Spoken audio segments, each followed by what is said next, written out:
Hello, it's Nigel Bard and Ernie Enns. This is 45 RPNs, episode 7, lucky 7. And today is a rainy day in Carmen. And Ernie and I are sitting here at GPAC in the classroom, enjoying a nice hot cup of Java. And we are... I have some albums laid out here. Ernie brought in the 3 first Van Halen albums, and also I brought one in myself. Linkin Park, Hybrid Theory, and Ernie also mentioned that it's Don Bargan's memorial or birthday. It would have been his birthday today. I think he's 68th. 68. So Don Bargan would have been one of the first initial cell phone carriers in Carmen, Manitoba. And we were looking this up here, and it looks like Manitoba has quite an interesting linkage to the cell phone technology. Martin Cooper here, who is a CEO of Arraycom, basically he was a Winnipeg resident. And he basically invented the portable phone. And he lived in Winnipeg for a while. Interesting tidbit of information. Yeah, you see, I didn't know any of that. Yeah, we'll tilt that microphone there. So today, you know, it's been a long week. Another long week since our last conversation. Yeah. And life goes on. Life always goes on, doesn't it, Ernie? Thank goodness. Thank goodness.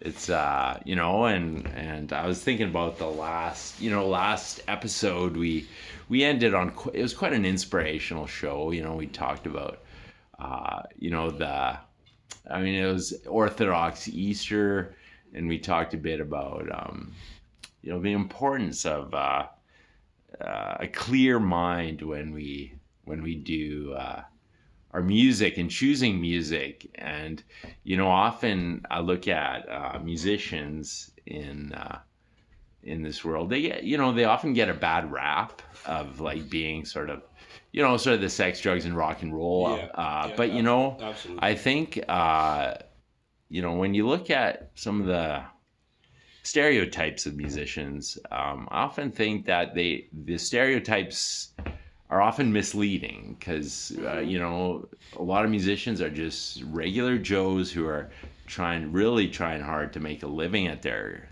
art, their music, and often get the stereotype of being sort of partiers and drug addicts and such. But I'm looking at Van Halen here, for example. Now, interestingly enough, it's not to say that musicians haven't struggled with their own demons and such. So, looking at these 2 albums that I brought, I'll jump in there, Ernie, and then I'll give you time to. That era is not my forte. Yeah.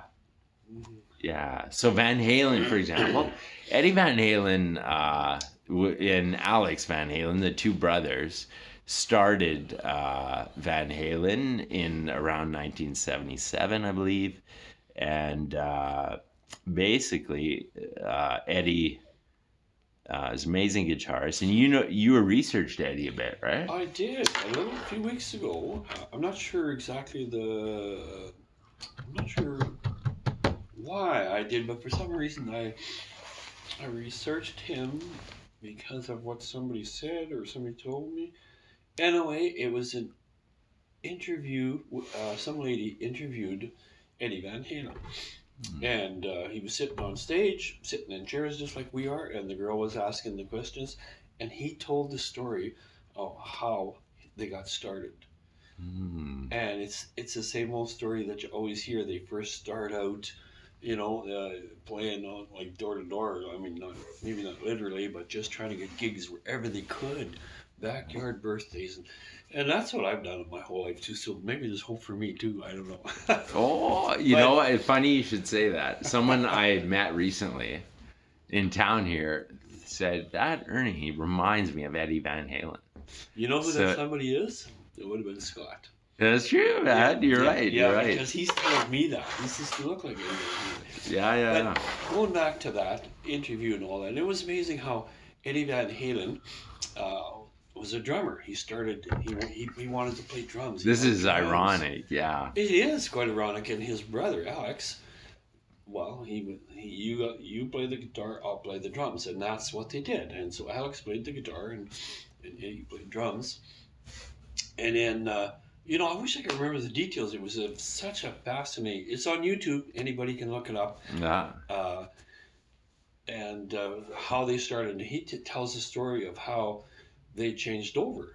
Oh wow! I think it was their dad or something, because their dad was a musician too. Yeah. He played in a orchestra, and he played a wind instrument of some sort. Yeah.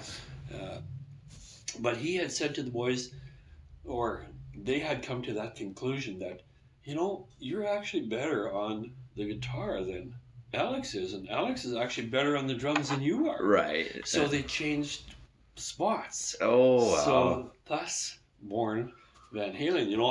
Really. And then they struggled for many years, probably 10 years or whatever, that they played like that and played like that. And Eddie was quite a innovator when it came to guitars, and I didn't know that. I didn't realize that he was the modern day Les Paul.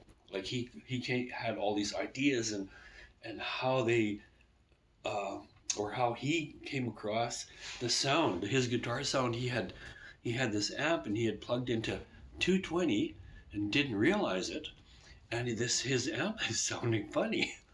So he's playing this, and it sounds so. And then later he realized, I like that sound.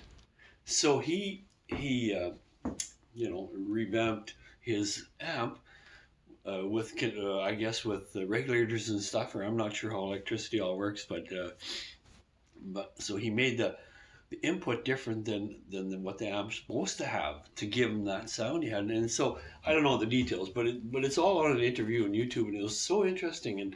And he was friends with Les Paul. He said one day, Les Paul called him up 3:00 in the morning, and he said to him, "Nobody knows how to build guitars except you, me, and Leo Fender," is what he had said. Oh. So it was a really good interview, how he talked about all the different stuff, and then he demonstrated some of his stuff. He took a guitar, and he showed how he did his, all his harmonics, his touch harmonics, and how easy he made it look. He says, all you do is this, and of course you stumble on those things. I mean, every musician knows that lots of stuff that you learn, you stumble on it, type thing. So it was just super good. But as far as knowing about Van Halen, I don't. That was after my era.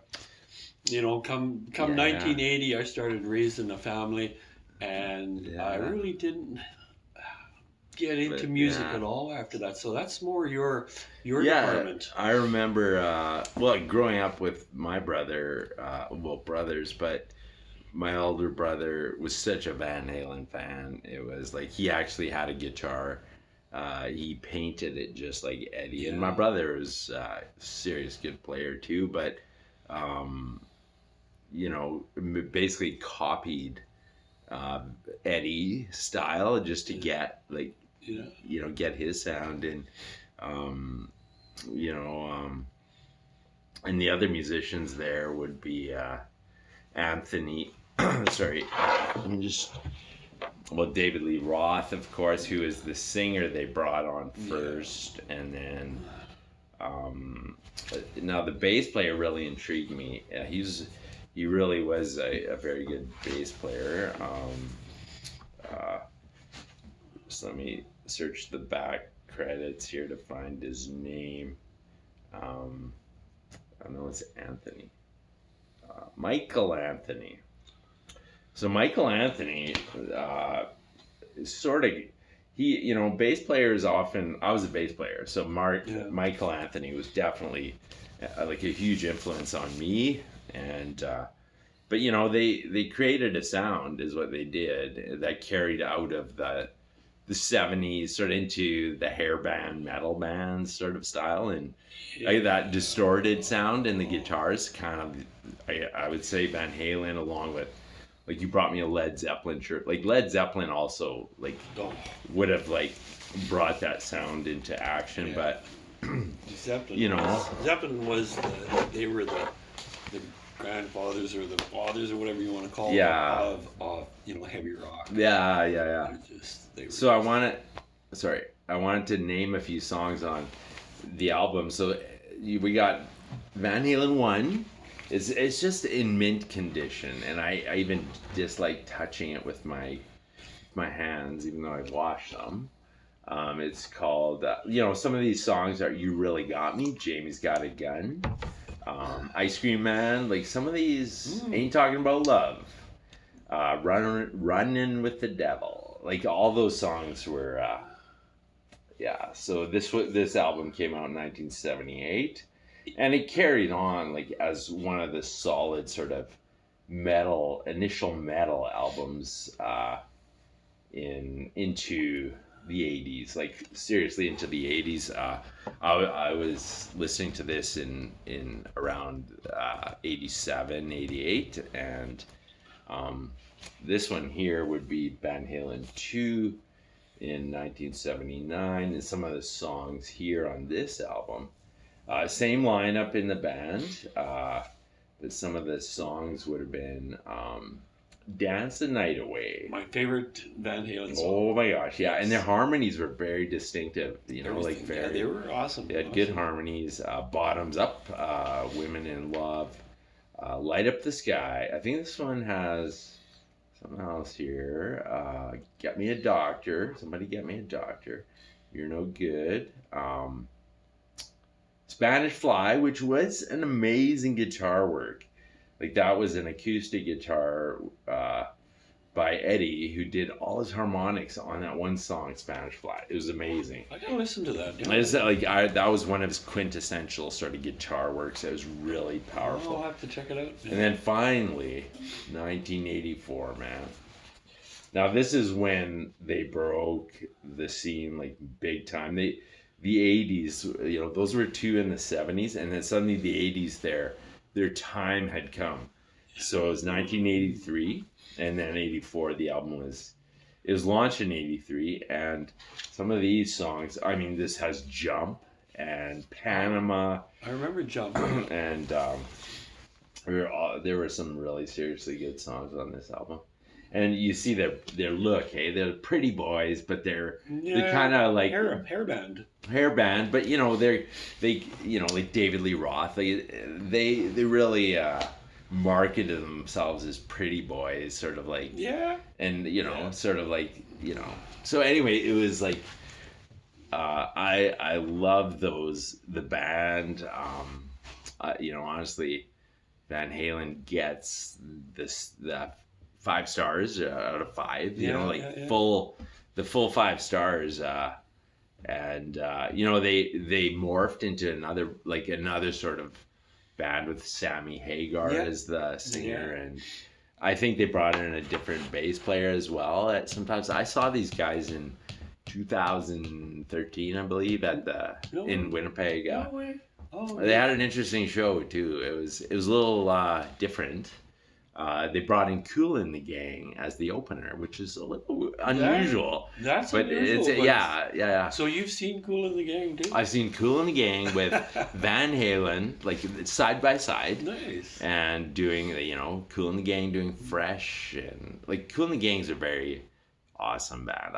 I love them, but it was an odd combo. Yeah.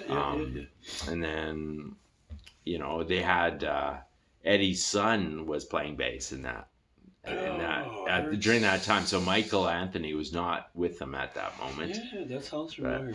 Yeah. So, anyways, I was just gonna say, obviously, I think we were talking about addiction and stuff and partying. Well, obviously, the Van Halen boys were experienced on the scene. Like, they were so famous and so.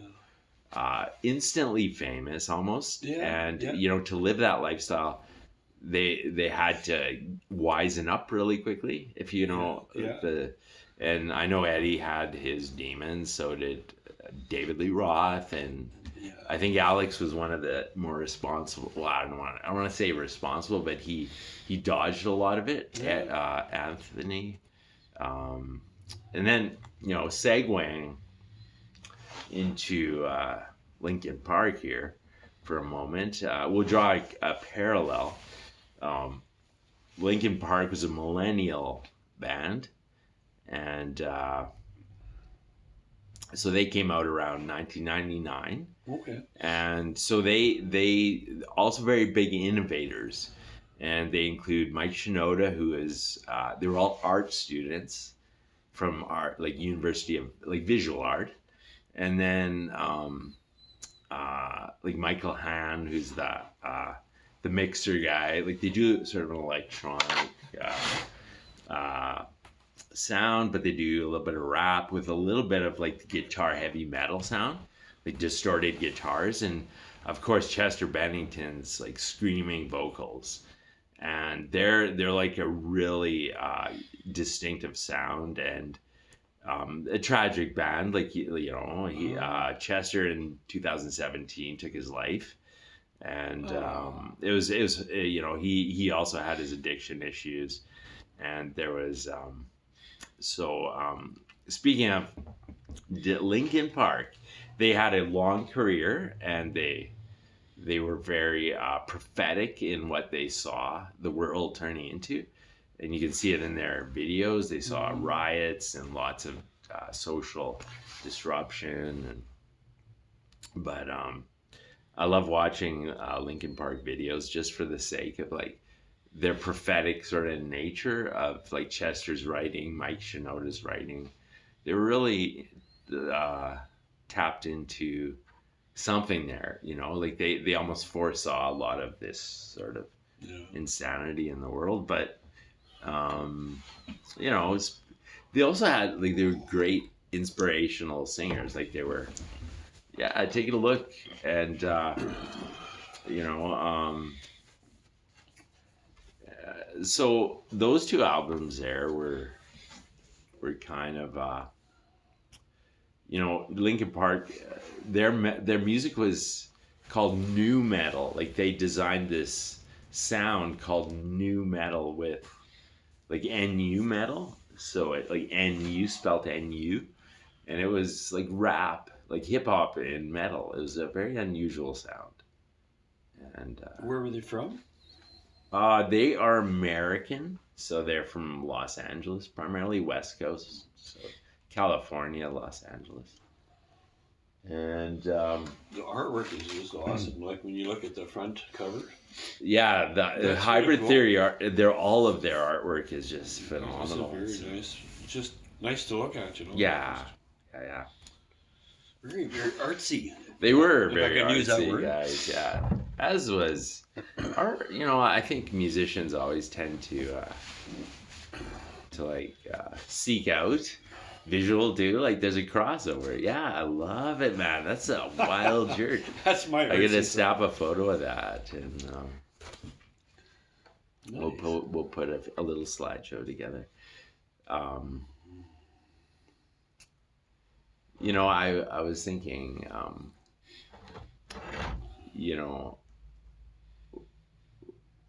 to tap into a cultural sort of feel. I know, like, what is your take on music and sort of like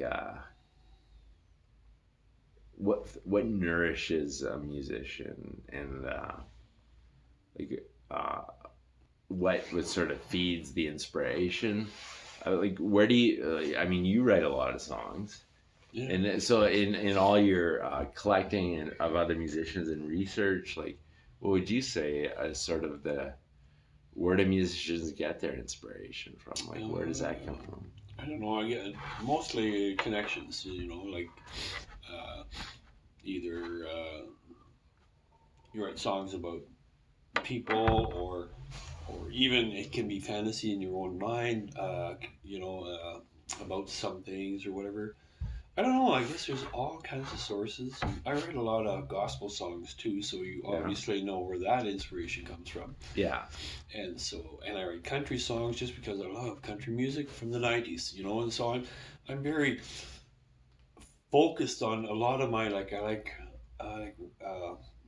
obviously I like AM radio songs from the late '60s and the Yeah. Yeah. early '70s, kind of that era. I love country music from the '90s, and plus, just a little bit of stuff in one hit wonders I like, and I've noticed in my own songwriting that I'm inspired by all kinds of different songs. Like I could give you examples, like not right now, but when I'm doing my songs, and then I could say that line in that song comes from that other song that I know. So I get a lot of inspiration from just other songs, and the feel of my music I think is very uh, my the music part of my songs, the melody or whatever, it's very melodic. Like because of early '70s stuff was always very melodic, very, and some of the songs are what Brenda would call ditty. Mm-hmm. They're cute little songs, but they're not great songs, but they're cute little songs to play, and they're fun to play. Yeah. But so inspiration comes from so many different, Yeah. and probably one of my main spurts of writing was meeting Charlie Major, seeing him on Yeah. stage playing with one acoustic guitar and singing and talking. And after the show, I said to Brenda, she was there too. Well, of course, she brought him in, right? And I Hmm. said to her, that's just awesome. I just feel like going home and writing songs. I just want to go Oh home and yeah. write songs, because he inspired me so much. Yeah. And so I said to her, I'm gonna go and I'm gonna write 5 songs. I don't know why I said that. I just did. I'm Nice. gonna write Nice. 5 songs. Nice. Well, I wrote 5 songs. I did, Yeah. but and it didn't stop. I wrote way more after. I So, just kept yo, writing. he And really so inspired you, he really inspired me. Charlie. And Yeah. I think every musician is inspired by somebody, right? It's yeah. Like Linkin Park or Van Halen or something. Yeah. Yeah. Yeah, or just seeing somebody, and so. Yeah. Yeah. But I forget the initial question.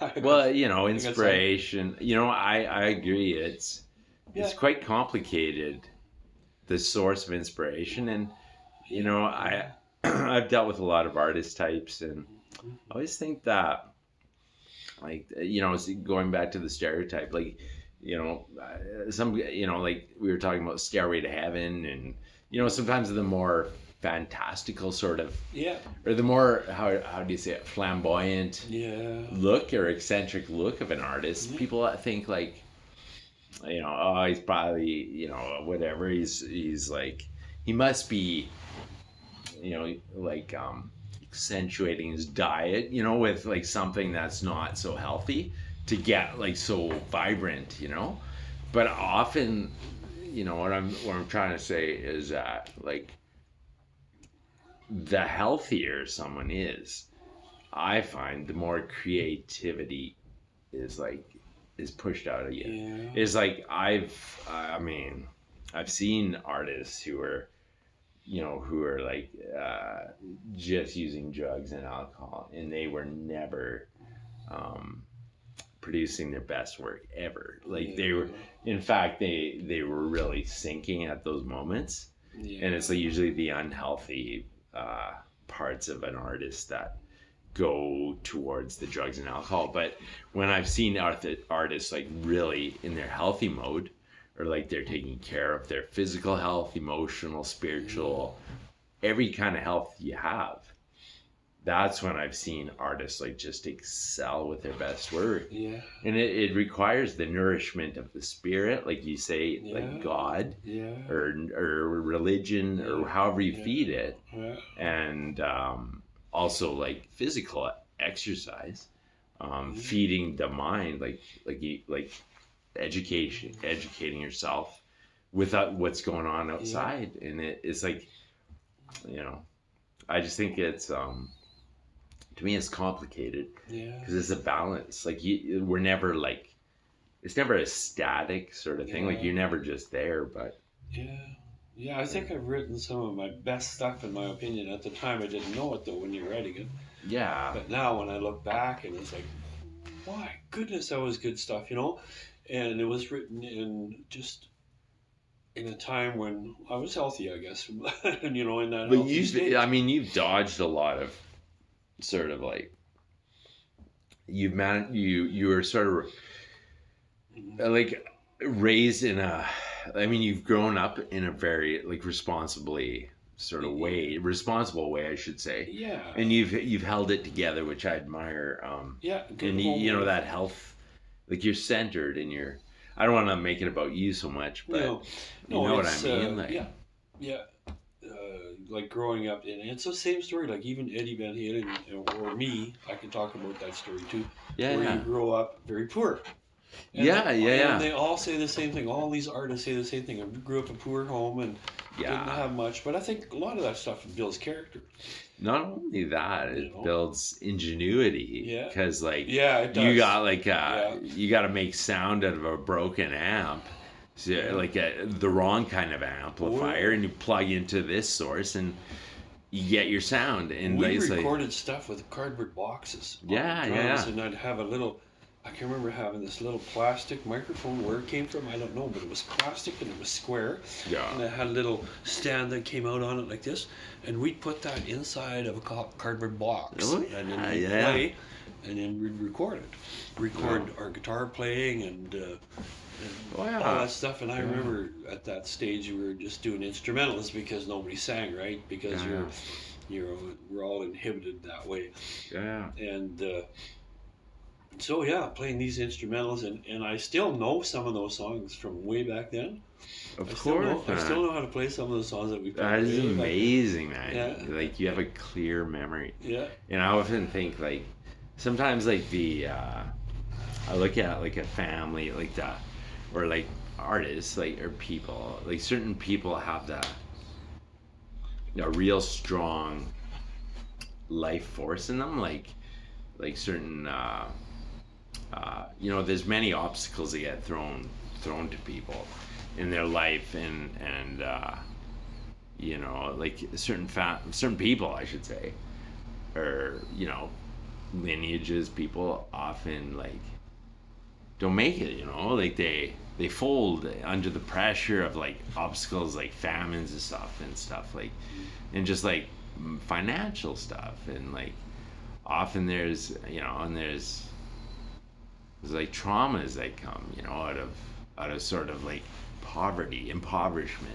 yeah. So like there's a lot of like in life there's so many, what do you call it, like when you're like friction, or you know, in life we deal with in hard times. We just gotta, we're in a pandemic, and like I mean we're on the tail end of a pandemic, but It hasn't stopped in about 3 years, you know, one thing after another, and that sort of thing. it's just been, you know, I mean, whether it's climate change or social disrest, like, or Yeah. unrest amongst people, like, it just keeps, like, It doesn't you know, stop, you know. it doesn't stop. So we're just really looking forward to spring this year, because I think we all want a happy day, right? It Because is right. Because we've been dragging our minds through the gutter for Yeah. a few years now, trying to see the light, so to speak, and we need that sunny day, and now they're talking about rain all weekend again.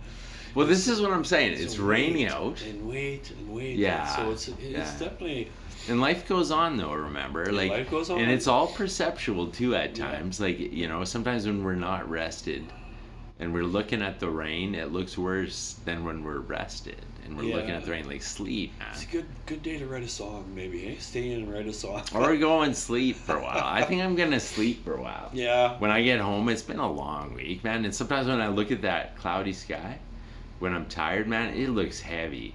Yeah. And you know, when I'm rested though, the cloudy sky doesn't look so bad. Yeah. You know, ideas come. Yeah, no, But, that's absolutely true. Yeah. Yeah. But But something else I was going to bring up mhm. is Susan Jacks. I don't know if you know who that is, but she passed away a couple of days ago. Susan Jacks, and I was going to mention it today on this podcast. and she is one of the great voices in Canadian singers, Canadian voices. She was half of the Poppy family. You probably don't know. Oh yeah. Did you know the Poppy family? Yeah, I Yeah, know that. and Terry Jacks went on to do Seasons in the Sun on his own. Yeah, yeah. Because they did split and then they each went their own way. And Mm-hmm. but Susan Jacks passed away. She was 73 years old, and she Oh, died, wow. I think, on what day is it today? The 29th. I think on the 25th she died. A kidney transplant. Oh. So it's one of those things that you say, now you can say she needed a kidney. She passed away, so sign those donor cards. Oh, totally, man. Totally. Totally.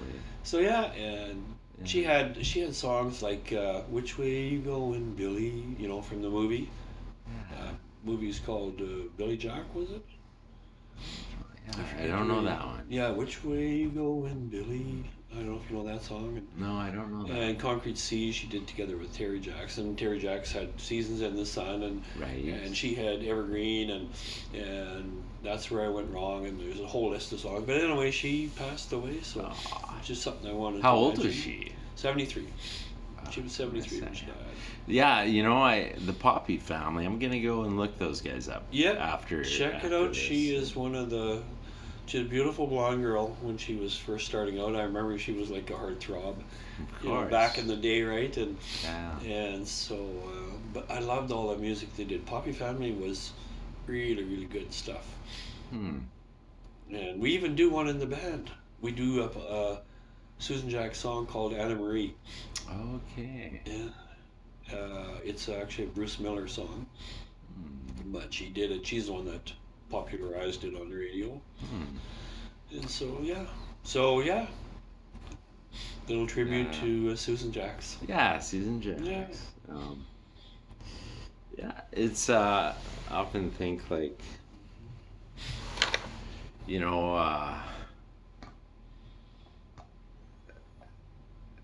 it's I don't know, I don't know, sometimes, the life cycle is somewhat, it's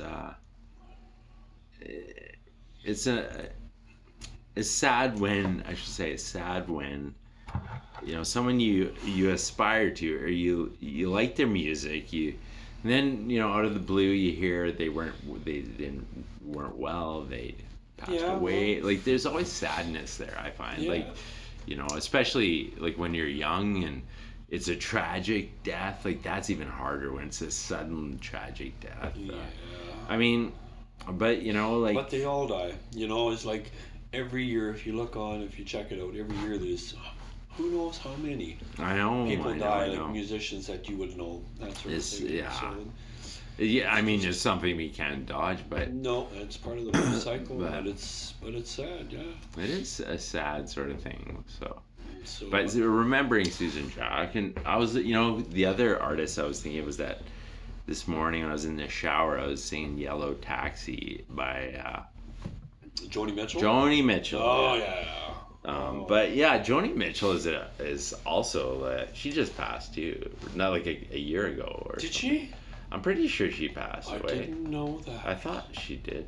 I don't know. Did I should not? check that. Yeah, No. Joni Mitchell passed away. Can I check But that right now? yo, check it please. Oh, Yeah, yeah. I'll check too. But no, Joni was a great visual artist too. Like she'd paint. Yep. Yeah, actually, the Yeah. last couple of dozen years, she focused more on painting than she did music. Because I went to the Music Museum in Calgary there a couple weeks ago, Yeah. and I kind of read up on her a little bit, Mm-hmm. and it showed some of her work, and it said for the last I don't know how many years she had put more effort into her painting than she did her music. So Interesting. yeah, so it was. I should have taken a picture of that, but yeah. So Yeah. I'm gonna Google it. I'm gonna Call Google into your this here. phone there. Joni Mitchell. And so we'll see what it says about Joni Mitchell.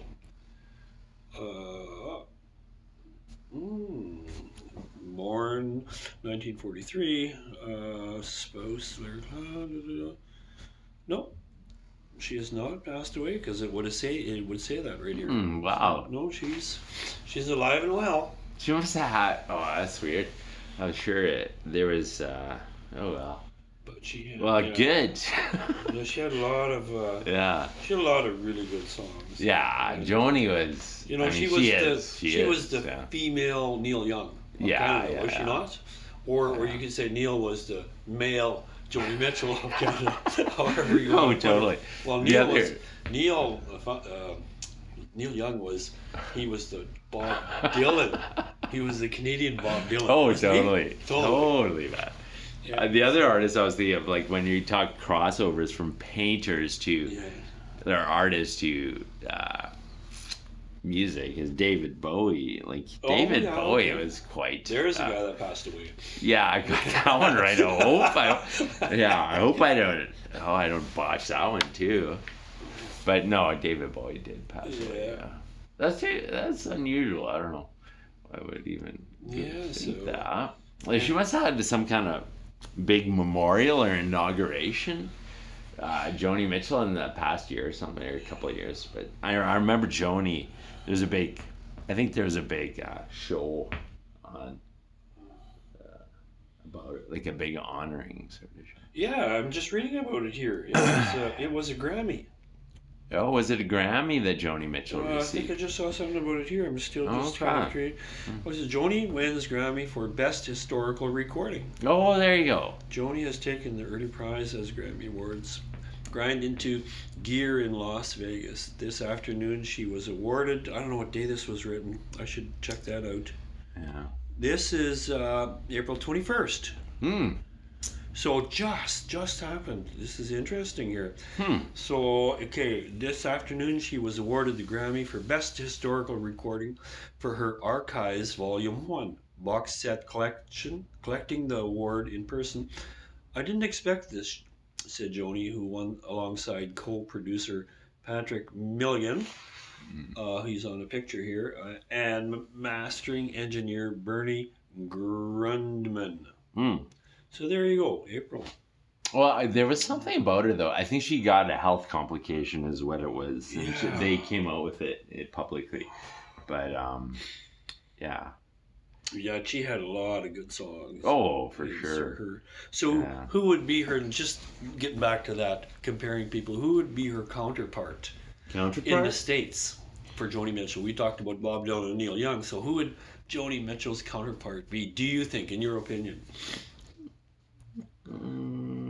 For me, it'd be Joan Baez. Oh yeah. Right? Yeah, I for kinda sure. I think so. Yeah, yeah. You know, I mean, Yeah. Well, there was I heard this awesome story about Joni Mitchell on stage for the first time at some kind of festival. And basically these hooligan guys, like partiers, it was like a big festival. They were like causing a lot of ruckus in the back, and she's trying to play her set, and this is just when she broke the scene with the yellow taxi or whatever, taxi or whatever it's called. And she's witnessing her concert being so distracted by a bunch of like foolish people in the back just screaming and just not even listening.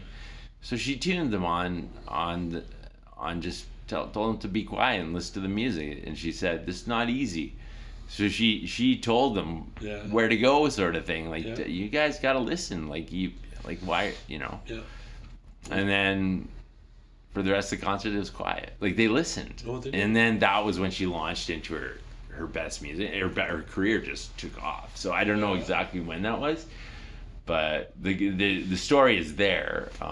Joni Mitchell is, I mean, it was right when she came out with Taxi, the Taxi song. But other artists, there's so many amazing artists, and Isn't there? yeah, There is a lot. It's like I play at a coffee house in Manitou. yeah, I play at that on a fairly regular basis. Like over the years, it's been on and off, depending on where your life is at. But there is a group there called On the Edge, and it's two married couples. It's two guys and two girls. And they're just awesome. And the reason I'm thinking of them is because one day I heard them do a song, and all their stuff is awesome, like whatever they do. they did this song as like, and I said, what is that? What is that?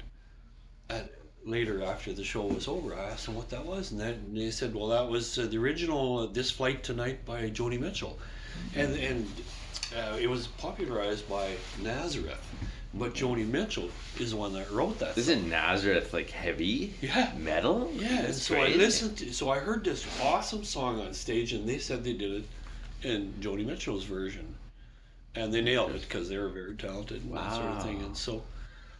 And so yeah, just to point out that she wrote stuff and other people Yeah, would yeah. record it and that sort of thing too. And Yeah. so she was really good. She's a really good songwriter too. Really good So, yeah. songwriter and a really good singer, and Yeah. just she had a nice feel. Hmm. Yeah, I always think of like well, Janis Joplin too is Yeah, or like yeah, another she was singer there. But you know, Woodstock. Oh my gosh, Woodstock! What a wild festival, and you know, Woodstock is carried on even to like it was carried on throughout like up until contemporary times, and they would play other like you know sort of yeah. like new music. So Woodstock is a festival that is pretty prestigious, I'd say. Yeah, it was kind of Yeah, the outdoor concert of all time, I guess, and that sort of thing. And so, yeah. There's been so like speaking of festivals, like in music, like performance, like I think of the you know I don't know if we're like some when we entered the pandemic, a lot of people would say that oh it's you know the total that the live performance day has passed and that it's now going to be all like virtual online performances, but I'm yeah, seeing the opposite, you know, yeah, like Def Leppard for example is hosting a major concert reunion with a whole bunch of 80s bands and when like all over the world it's like a mega band with or concert with lineup with Poison and Motley Crue, all these yeah. bands that were my age. So I think this whole pandemic thing has actually nourished the whole music scene, the bands and all that stuff. Because I know for the band we play in, the people I play with and all that, having missed a whole pile of not playing together because of all the rules and regulations, I don't think I've ever wanted to play more than when we come out of that. I When don't we know, came out man. of when all those crazy, you know, This is what I meant. Yeah, this is what I mean by restrictions we were under and all that. yeah, And so getting back into music was just awesome. And I think that's what all these bands felt. yeah. Everybody just wanted to play more than ever. It's like resilience, Yeah, bouncing back, yeah, and I think that like what you're saying there is your totally reflects your strong resilience. Like whether it's like getting hit by pandemic or like or a drought or depression or like war or whatever it is, poverty, like being sort of like pressed as people and bouncing back like to me I totally agree with the idea of that that sometimes creativity comes back with a vengeance, like almost like yeah, you know, and I also am so grateful like and appreciative of this being alive, you know, being alive and just like being alive and being healthy. yes, Healthy yeah, is yeah, very important. yeah, Yeah, yeah, but yeah, no, I think music has a lot to do. At least in my life, music has a lot to do with happiness. yeah, It's just. No, I'm not saying that I wouldn't be happy if I didn't play music, but it's that extra spice of life. Like I've often thought, or even said at times, that I almost feel sorry for people that don't play music because that I enjoy it so much that they don't know what they're missing. But having said that, other people have other things in their life that give them that same feeling. But that's how I feel about music. It's just, I just wish everybody could feel this, what I feel, you know, because it's great. That's a wonderful way to end this session. Yeah. Thanks, Ernie. Like, I think we did accomplish a lot in this past 45 minutes. And, Yeah, we didn't talk you know, about 45s, but I think we will. we went 45 minutes, but that was wonderful. Thank you, Ernie. And we're gonna stop it there. And I want you to remember what Ernie said there, because happiness, music, very important, guys. Have a good weekend.